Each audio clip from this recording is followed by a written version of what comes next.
In 2018, Punam was stuck at her desk writing sales reports.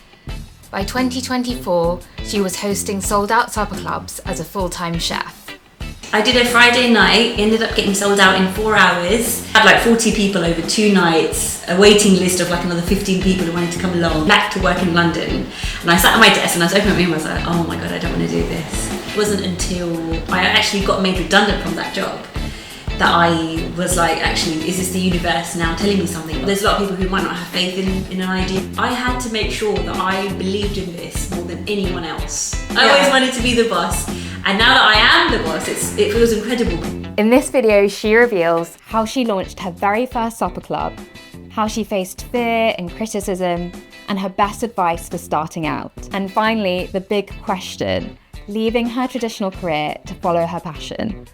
Was it all worth it? Welcome, Punam. I'm really excited to interview you and get to know about your kind of story and setting up Khao Suppers. Went to my first ever supper club yesterday. I had a great time. Basically, I made friends with the people on my table. The conversation was flowing. That is the aim. And that's how good the vibe was. And we ended up going for a drink after. That is all I want, is people to make friends. So I'm glad to hear that. I definitely wasn't expecting that. So it was just incredible food and an amazing vibe. Nice. So congratulations. And it's given me a taste of the kind of experiences that you're creating for people. I'd love to just hear how you would describe your role at Khao Suppers. I'd like to say that I'm the creative director and obviously the chef as well, because I do cook everything myself with some help. You have the branding, you have the menu, the setting, it's that whole vibe that you're creating in addition to the food. Exactly, yeah. It kind of goes, I think it goes hand in hand. For me personally, I've grown up with the dining table and food being at the centre of the family. We had lots of different people from different backgrounds and ages. Very, very varied. Very varied, and I think meant that the conversation was a bit more varied and it wasn't those classic questions, you know, what do you do and where do you live? Yeah. It just started a different conversation about food and travel. What I love about cooking, I think, is the fact of being able to share the food that I've grown up to enjoy. Grandmother was like essentially the head of the family in a way. A lot of people, she was a very sociable woman, so a lot of people would pop in to come and see her. And it was essentially like, okay, this person has come to our house at like 2 o'clock, so we're not going to just let them leave. So there'll be chai. I have grown up around food in quite a traditional Gujarati family. My heritage is Gujarati, but then my dad was born in East Africa. So then there's a lot of Gujaratis who have come from East Africa, whether it's Kenya or Uganda, and then they've brought the food and the stories from those places with them as well over here. Growing up in London as a British first generation, we had like chips and like sandwiches and jacket potatoes, and then slowly learning to also find out that actually I love all the kind of food and that all makes me who I am. So I think a lot of the times the food at my supper clubs does reflect that. When you were growing up and thinking about kind of careers and what you might want to do, like what were your parents doing, and did that have an influence on like how you thought about kind of work and what might be possible? I think it did a little bit. So my mum was a seamstress, but also mostly a housewife and carer for my grandmother. But my dad was in the construction industry. He had like a building contracting company. And so I grew up quite a lot around architecture and the built environment. So I actually went to UCL when I studied urban planning. Oh, cool. Okay. And I have a master's as well in town and country planning. Oh, no way! yeah. And I even did a little bit of work in that, but then when I graduated, it was like the big recession in like 2008, and I was like out of work and I was like, what shall I do? And I managed to just find like a job with a architecture and interior design magazine in sales, something totally like unrelated to what I'd been doing, but I was like, at least for now it's something. Eventually I ended up in a Portuguese furniture company where I was doing like business development with architect firms and interior design studios. I moved into this house share. One of my housemates was already in the food. She had a small catering company where she was working on like production and catering and all this kind of stuff. So I kind of like ended up talking to her about some stuff, and she was like, she hosts supper clubs for some local charities like the Hackney Migrant Centre, the Hackney Night Shelter, and she was like, I'd love it if you would want to come along and help me out with these. So I was like, of course, like I'd love to. And that was my first ever time back in like 2017 when I came across supper clubs. In a way, she's essentially my original mentor with how to host and run a supper club without even realising what she had done.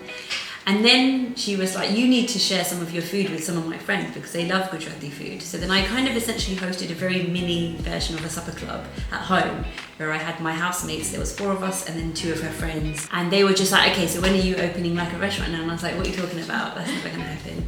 And from that day, they were kind of like, do at least host one supper club. And then I spoke to my housemates and we did it in the house. So we had a massive living room space, and I had some cousins who had a marquee business. And I managed to get him to drop off like those folding tables, loads of chairs. I had like 25 people. I got all the tablecloths, did everything, and it was amazing. And that was my first supper club back in 2018 in our house in Hackney. Great. And was that just people you? That was knew? people I knew. It was my friends, and then some of my friends had brought people they'd known, or they'd like my sister had told some of her colleagues at work, and somebody else had come along and she brought her friend, and someone else she just came on her own because she wanted to experience it, and it was amazing. So it was all people I mostly knew, but then they brought somebody with them, kind of thing. That was my first one, and I think that was the day when I was like, this is really cool. I'd love to do this as a hobby. I was still in full-time work, and I actually carried on with that company for about 4 years until I moved to another job after having done it for like 2 years. But again, I was still working full-time, and it was just something I was doing. That's when I kind of was like, okay, this is really nice. What can I do more with this? By 2020, I had the brand had emerged. I had created the name Khao.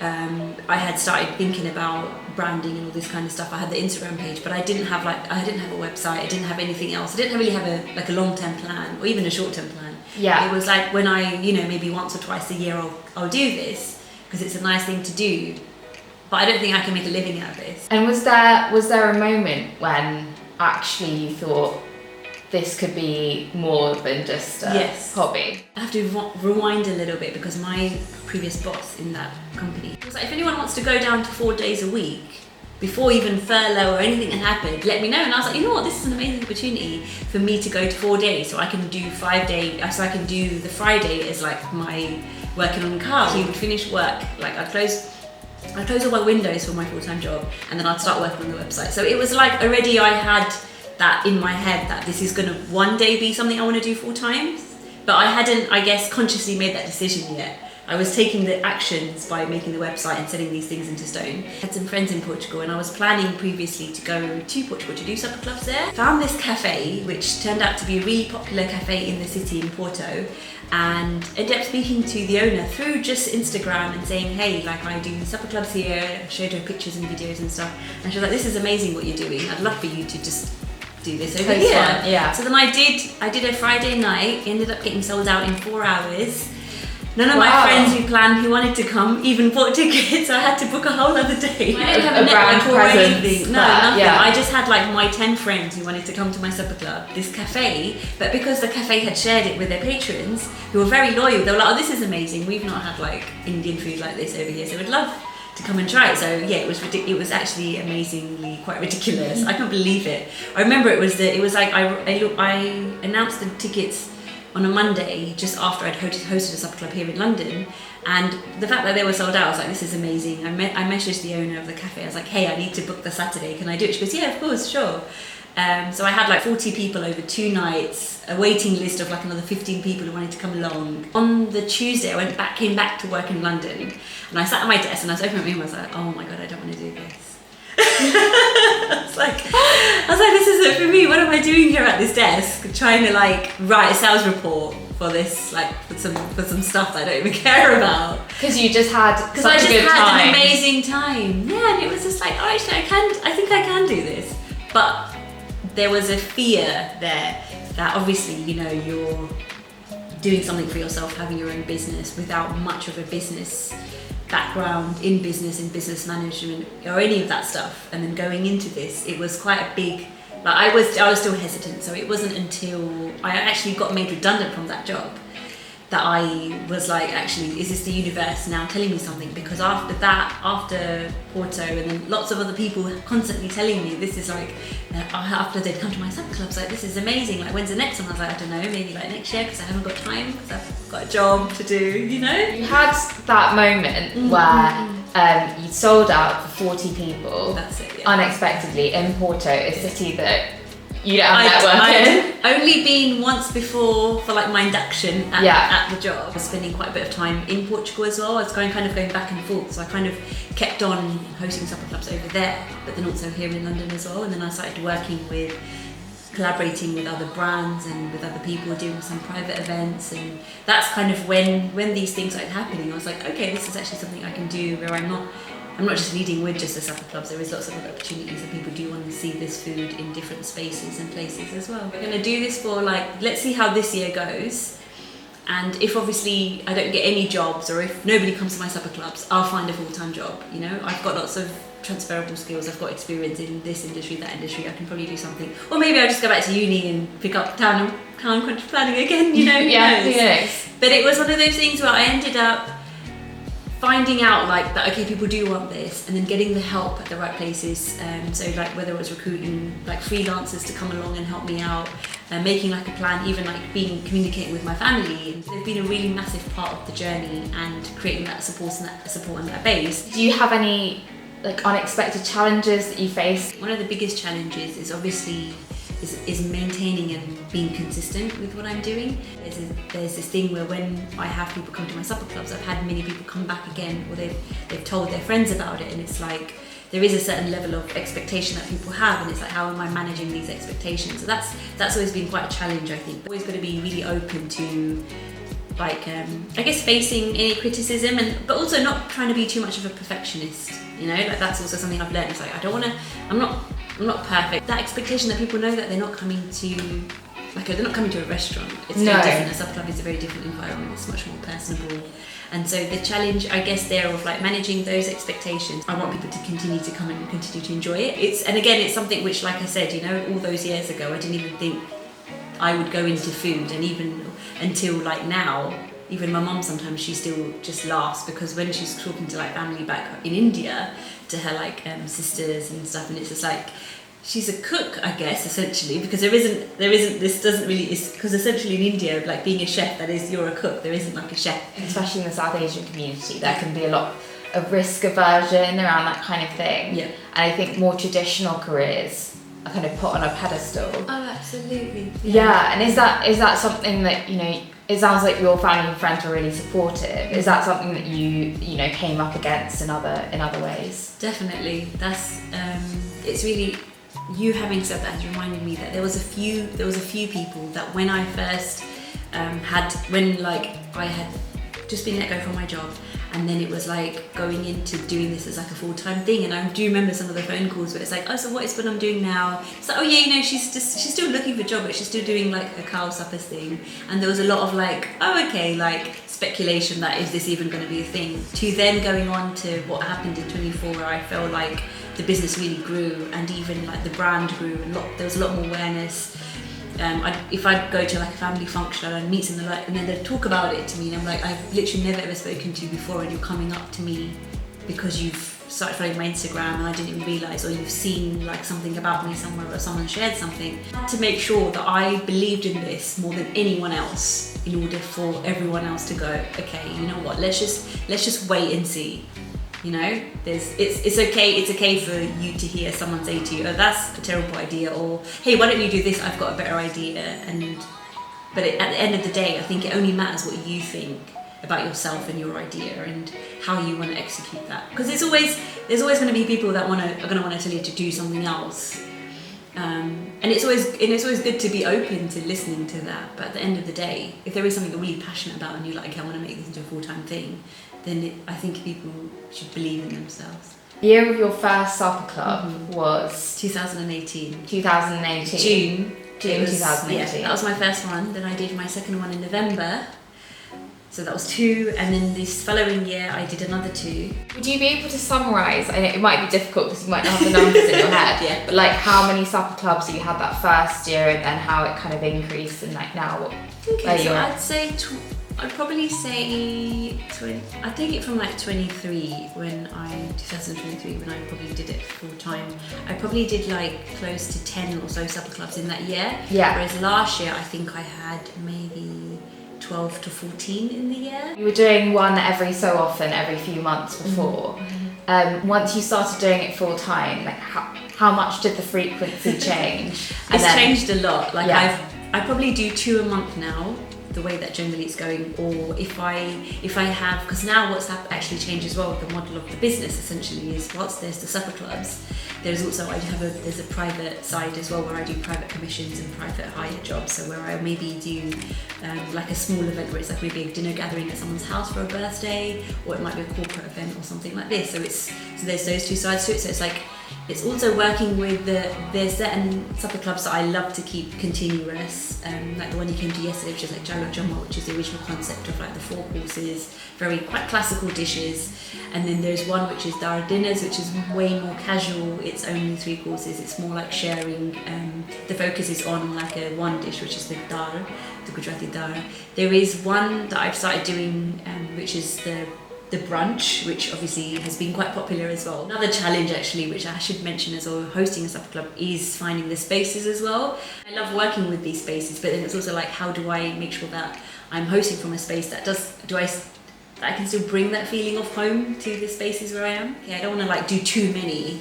I don't want to bombard people, but then also I have to think about the fact that this is now my full-time thing. So if I'm not doing anything, I'm not making any money. And there's been points when it's been really quiet. You kind of track your kind of growth over time, and like where did you kind of start, and are you now able to kind of like pay yourself? It's obviously gone from being something where I wasn't even it wasn't even a money make. It wasn't something where it was like, I want to make money from this. It was literally just, I just want to share this, to kind of going, okay, so we need to break even at least, to now kind of going, okay, this is nice because I've now got profits where I can actually put that back into the business, and then now look at other sides of the business, whether it's going into products, merchandise, etc. Yeah, so it's been nice to have that, essentially having that opportunity and the chance to be able to grow this even further beyond just the events that people attend, and then something that they can even take home and have at home. You're not even just like thinking about, okay, just paying bills and paying yourself. It's also things like, okay, what about like government tax, this kind of stuff that you have to think about. Then it's like making sure that you know everything and you're doing everything right. It's okay to kind of feel, oh my god, is this okay? Am I doing all right? And it wouldn't be right to start something new and not feel a bit insecure and question absolutely, yourself. Yeah, there was literally a point, I think, last 2024, actually, the year that I probably had my most success, where even in the beginning of the year I was like, oh my god, there's it's really quiet, there's not much happening. I remember that was when I had my second brunch event, and it wasn't selling as the tickets weren't selling as well as previously they had for my supper clubs, and I was just like, oh my god, is this the end of it? Is this it? I remember having a conversation with my sister and kind of going, okay, you know what, if this doesn't work out, I'm gonna I'm gonna get like leaflets posted, and I'm just gonna post it myself in like my neighbour's doors or something crazy like this. Why I was not? like, I need to do some guerrilla tactics. I was like, there has to be something. There's been so many points, you know, where it has been really difficult to kind of go, oh my god, like I need to do something, and you kind of end up thinking about the most craziest idea. And that would be a way of getting people. yeah. But it's that thing where it's like, don't think that it is always going to be easy. Yeah. There might be moments when it really is, and like you might just think, oh my god, wow, you know, there's going to be a day when I'll sell out tickets in 4 hours, and there might be a day when it's going to take me 4 weeks, and then literally the day before, you know, people are like, oh, let's go to this tomorrow. I'm like, okay, thanks guys. That's how it goes. And how have you been doing your marketing? Like from when you started, it sounds like it was word of mouth. Yeah. And then over time, like how did you kind of scale that up? I appreciate what Instagram and social media generally, like you've got Facebook in a way, sort of, you've got Instagram, which is great, TikTok as well. And these platforms are there, which are great, but then I am somebody, maybe it's because I'm a millennial and I'm a bit old school, but I really love the power of like a really good newsletter and like that. So that's been one of my big things. I just knew that one of the things I wanted to do was capture people, not just from like their social media, but then actually through like emailing and being in touch with people on that sort of level where I can just like send out like a newsletter, whether it's monthly or something. So that's something I've been consistent with doing from the beginning. This now recently a bit more consistent with it. And making sure, I'm constantly posting obviously on Instagram, which has been quite a big thing, and making sure that, you know, with food obviously it's because you can't make people taste food through a phone or a laptop. I cannot make them see it, and I can tell people they can read and they can see what it is about. So it's just making sure that the story and the narrative is continuously shared. How does it feel having gone from like a classic 9 to 5 in the office to, you know, doing all of the things that you're doing now, like what has that felt like? I think it's been, it's been a roller coaster. It feels really incredible, and it feels really humbling. You know, I'm still like, I don't really sometimes believe that this is my life now. It has really been amazing because that 18-year-old me who went to work in Monsoon in Marble Arch, Oxford Street, like at that point, there was something that I loved about being able to, essentially making my own money. I always knew that I wanted to always have my own thing. I always wanted to be a boss. You know? Yeah. I always wanted to be the boss. And now that I am the boss, it feels incredible, but it's also constantly, like I say, it's always constantly humbling, and I have to constantly make sure that I'm working on this, and you know, it's not like I can sit back and relax. Yeah. Sort of thing. Yeah, it's like, this is just the beginning. You ever see yourself going back to a 9 to 5? No, never. I think if let's say something happens and people are like, they stop coming to my supper clubs and nobody wants to hire me for any of their events or something, or I just get really tired of, I don't know, but I don't think that my next step would ever be going into a 9 to 5. It would probably be something else that I'd be doing, but yeah, I don't think I could ever go into 9 to 5. What's next for Khao Suppers? Like, what are you dreaming? So I'm actually currently working on a selection of products, merchandise. So I'm really excited to be sharing that very soon. Do you have any top 3 tips for someone who's thinking about starting a food business or a supper club similar to you? Like, what advice would you give them?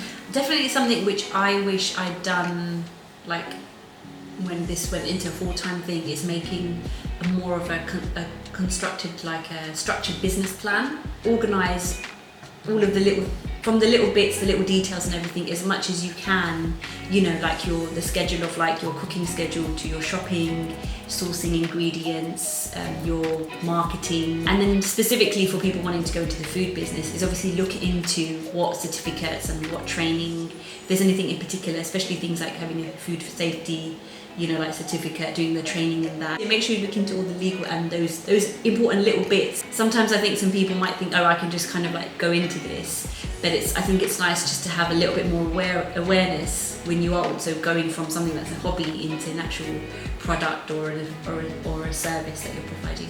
What advice would you give to someone who wants to start their own thing? They might want to go into a different career, maybe a more creative career, but they don't feel that they have that support from their family or their community.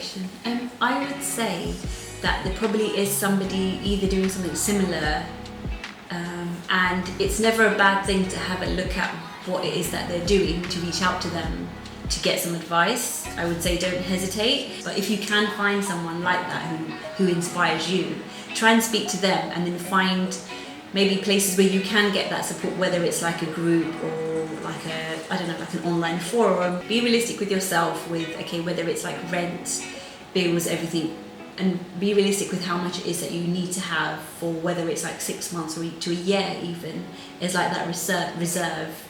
And then whatever it is on top that you're willing to sort of invest in yourself, in getting your idea and going from being in a 9 to 5 to making it a full-time thing. So think about that pragmatically, and you know, and do like the maths and make an Excel sheet and be organised in that way as well, where it's like, and plan it out. Because sometimes like I hadn't planned to be out of a job, and it kind of happened overnight, and it was like, oh my god, you know, kind of thing. And it is very scary, but because I had Khao Suppers and I had this kind of there already, it was easy in a way for me to fall into that. You already have that passion that you want to do something, just go ahead and do it. And then sometimes it might even be this thing where you do it a little bit on the side, where you've started that hobby and you've started transitioning already into it as a full-time thing without having left your job yet. Don't like hold yourself back from even just trying to even start something. And that's another thing as well, I'd say, actually, to add to that, is sometimes finding those people is literally just going ahead and doing it. Because until you don't do it and try it out, how are you going to know how it's going to be received? Thanks so much for watching. I absolutely loved speaking to Punam. If you love this too, hit subscribe. And if you want to watch another inspiring video, you can do that right here. We also have a free career guide on formation15.com with all the top tips from the creators and founders that we've interviewed all in one place. So you can find that down here. Thanks so much, and see you next time.